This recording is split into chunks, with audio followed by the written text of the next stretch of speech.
కౌలు రైతును పట్టించుకుంటామన్నారు. కూలి రైతుకు ఏడాదికి 12,000 రూపాయలు అన్నారు. కౌలు రైతు లేదు, కూలి రైతు లేదు, ఉన్న రైతుకు రైతు భరోసా లేదు, రుణమాఫీ పూర్తి స్థాయిలో 2 లక్షల పైన ఉన్నటువంటి అర్హులకు లేదు. ఇక రైతన్నకు చేసినటువంటి మేలేంది?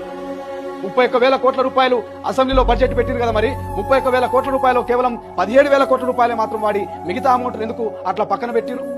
ఏమన్నా పైసలు పిల్లలు తీస్తాయా, లేకపోతే గుడ్లు పెడతాయా పైసలు?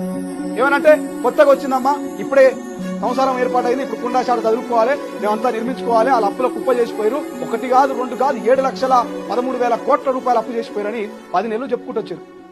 11 నెలలు అడుగు పెట్టబోతున్నారు. ఇంకెన్ని నెలలు ఇట్లా చెప్తారు? గతంలో కేసీఆర్ కూడా చెప్పిండు, 2014లో అధికారం రాగానే మనం పసిగుడ్డు, ఇప్పుడే ఏర్పడింది మన రాష్ట్రం. 2014 నుంచి 2018 దాకా అదే ముచ్చట చెప్పిండు 5 ఏళ్ళు. అయ్యో పాపం అని చెప్పి మళ్ళీ ఓటేసి 2018 గెలిపిస్తే 23 దాకా ఏడేసిన గొంగడానే.